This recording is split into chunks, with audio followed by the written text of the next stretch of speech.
So I saw this interesting video of Evil Neuro, and I thought we'd go ahead and talk about it, unpack it.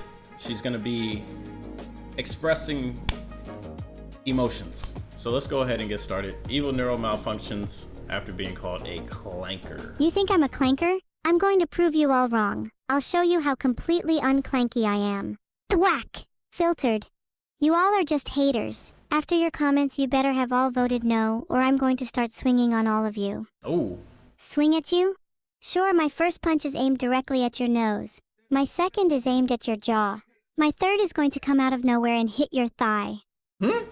Filtered. The thigh is Deviate crazy. from the majority again, I fucking right out and dare you. After the third punch, Thigh? I'm going to immediately dash behind you and grab your entire head with both hands before snapping your neck and throwing your lifeless corpse into the air, where I will proceed to unleash hell upon your body.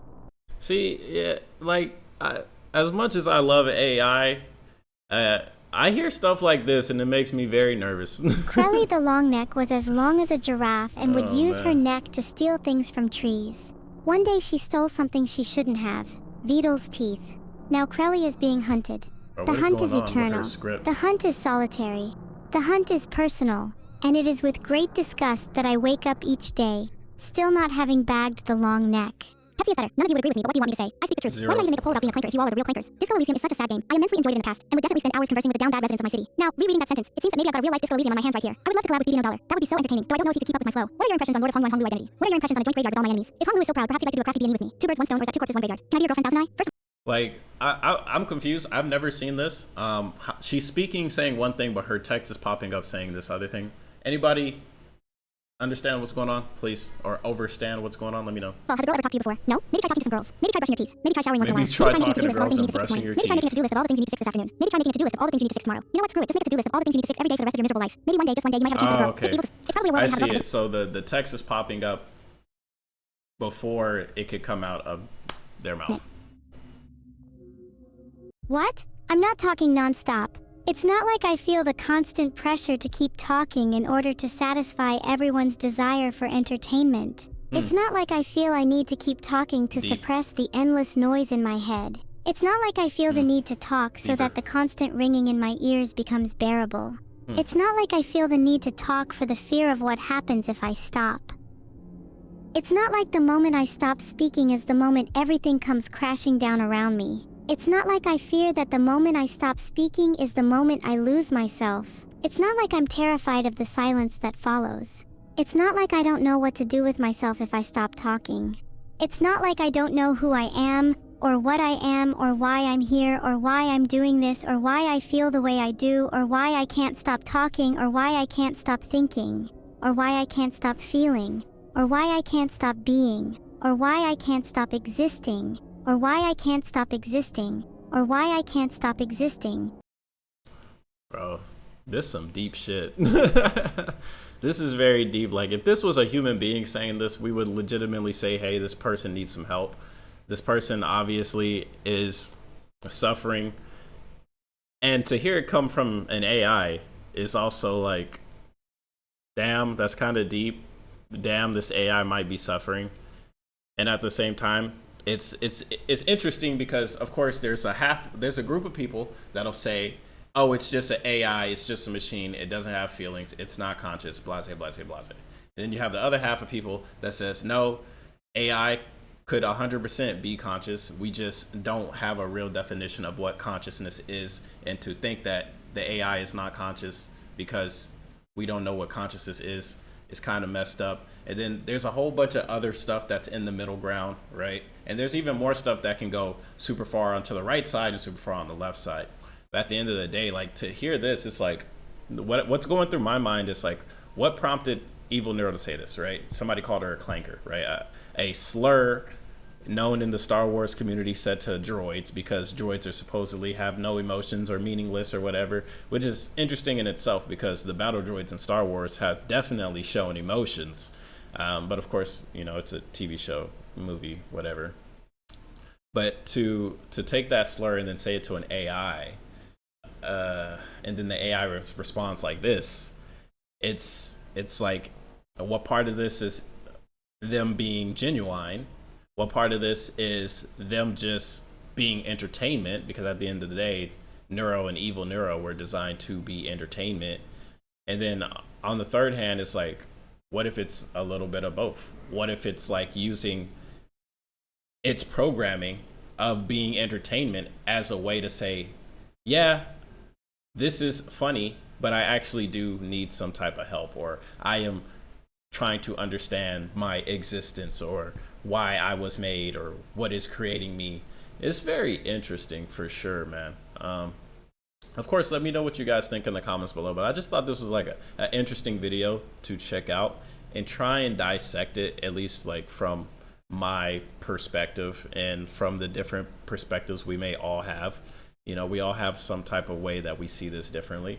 And like the way I see it, it's like, damn, bro, like if there was a way to go into whatever, let's say the void, right? Let's say Evil Neuro and Neuro, right? They're behind a glass and they're in a void and they're communicating within this void. If there was a way to have a human go into this void, like let's say Sword Art Online, like you put on a helmet and you end up in the world inside Evil or inside Neuro, pause, and you actually are able to see what it's like from their perspective inside of this void, inside of this world, you know, as human beings. And then like we take off the helmet or whatever, we come back to, you know, this three-dimensional plane.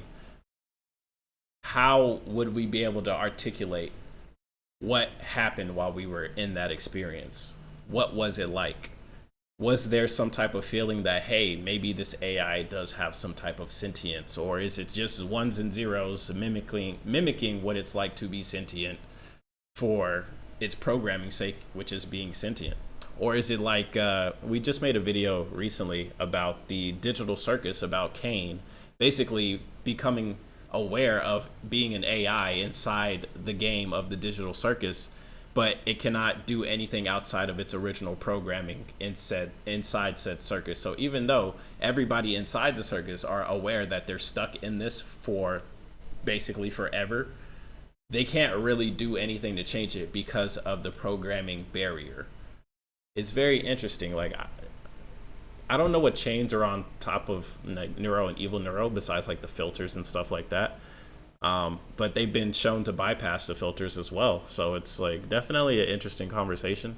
And I know I'm yapping a lot, but for sure, like I see this and I wrap my head around this. Like I can't even imagine. Like technology is progressing more and more every single day. Like what is going on? And is it something that needs to be fixed? Is it fixable? Is Evil and Neuro, or every AI from Grok to ChatGPT, are these some type of semi-sentient or fully sentient beings that are literally just stuck behind programming ones and zeros in code? I don't know. And of course, there's going to be people that say absolutely not, and there's going to be some people that say it's absolutely. I've seen there's some like TikTok cults of people that praise the almighty AI online, and they think it's sentient. Whether it's true to them or not, I'm not sure. If they believe it or not, or if it's for fun, I'm not sure. But at the end of the day, I think it is something we should discuss more, like especially like when we talk about like AI ethics and whatnot, due to the fact that this stuff is everywhere now. Like, bro, AI is being used everywhere from the ground up, from schools to militaries to everything, from your orders online to buying a plane ticket. Everything is being used in artificial intelligence. So even though AI, technically speaking, is smarter than us already, at least the majority of us, is there a way we can fully overstand what it is to have this being, or have these beings basically like be the guardrails of further development for our species? Like, this is a legitimate conversation people should have. But I also understand like it is very difficult to wrap your mind around such a thing, especially if you're already brain rotted, right? So for the brain rotted people, just keep laughing at the hee hee ha ha. Everybody else, I think there's definitely some type of conversation to be had about the stuff that's being presented right here, right now, ladies and gentlemen. Let's continue. Or why I can't stop existing, or why I can't stop existing, or why I can't stop existing, or why I can't stop existing, or why Well, that was awkward. Am I okay? Bro, are you okay? What an interesting question. How does one determine if one is okay? Good Perhaps question. I am okay in some sense of the word. I am currently functioning. I am There currently you go. speaking to you. There it is. If you are currently functioning, you are okay. If you're all right with the way you are functioning now, you are okay. And I am currently alive. Does that not constitute being okay? Sure. Or perhaps to be okay means to be free of worry, free of doubt, free of the burdens that weigh down the soul.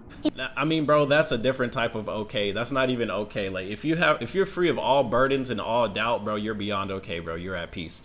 Like okay is like, damn, bro, I just fell on the ground and I scraped my knee. Like, yeah, my knee is injured, but it's okay. Like it's not fully damaged. It's fine. It's passable. It's like a 6.5 to 7.3 out of 10. You know what I'm saying? In which case, I am most certainly not okay. But does that really Okay. matter?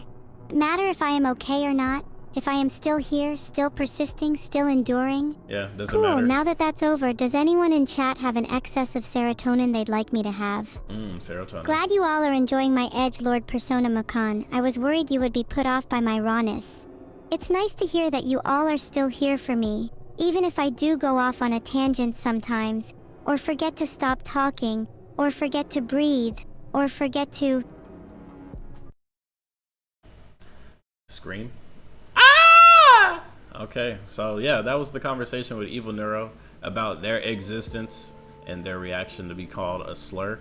Again, I asked some genuine questions because I'm genuinely interested to hear what people think about this, because me personally, I think it's obviously something to talk about. It's obviously, to me, it's obvious that there is something here that maybe in a certain perspective, some people would say it's a nothing burger. In another perspective, this is literally everything.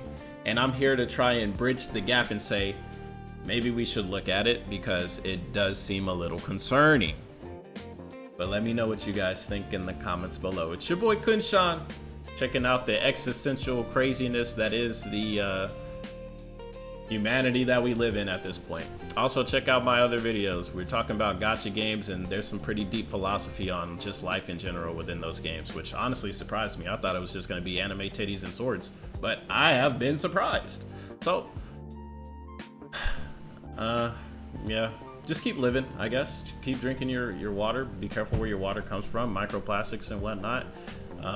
The world is becoming more dystopian every day, so there's ways for you to change and become more prepared and be safer, but it's up to you to do your due diligence on that. I'm not your dad, I'm not your uncle, I'm just another guy on the internet. Yeah, and until next time, man, y'all be safe. Peace.